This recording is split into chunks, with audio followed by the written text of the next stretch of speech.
धन्यवाद राजन जी। मैं आज गहडौरा गांव जा कर के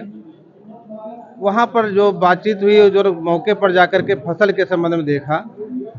तो सिधौली प्रशासन द्वारा जो है राजस्व निरीक्षक, लेखपाल व एसडीएम के द्वारा जो भूमिधर थे, जिनके काश्तकारी के नंबर थे, उन काश्तकारों की जमीन पर खड़ी लहलहाती फसल को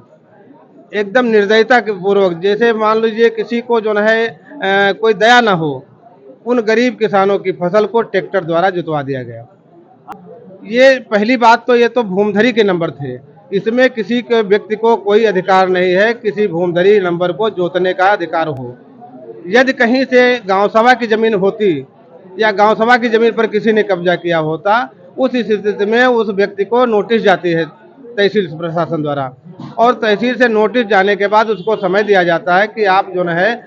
उक्त जमीन जो है गांव सभा की सुरक्षित भूमि है, इस पर आपने अवैध कब्जा कर रखा है,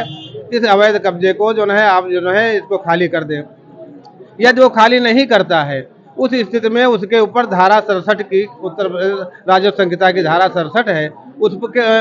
पर कार्रवाई की जाती है और उस पर मुकदमा चलाया जाता है। यदि वो पाया जाता है कि हाँ वास्तव में उसने गांव सभा की जमीन पर कब्जा किया है, तो उस पर जुर्माना भी आयद होता है और उस पर जो है उसको बेदखल भी किया जाता है और उस पर खड़ी फसल भी कुर्क की जाती है। हाँ, ये मामला ये था कि अगर आपको ये मालूम हुआ था कि किसी व्यक्ति ने, अमुक्त व्यक्ति ने गांव सभा की जमीन पर कब्जा करके फसल बोई है, तो उस दशा में आप जो है उसको जो है फसल को सुपुर्द कर सकते थे, प्रधान को कर सकते थे या वहाँ का कोई भी मौजूद आदमी होता उसके सुपुर्द कर सकते थे, और फसल कटने के बाद अपना उसको पक्ष रखने का मौका दिया जाता है। अगर उसकी बनती है तो उसको दे दिया जाता है, अगर नहीं बनती है तो सुपुर्द करके उसको नीलाम भी किया जा सकता है और उसको ये किया जाता था। लेकिन ऐसा नहीं किया गया। वहाँ पर तो जो देखा जाए, वहाँ पर जो भूमिधर थे, जिनका जमींदारी समय पहले से कब्जा चला रहा था, उन जमींदारी के समय का जो जमींदार के जो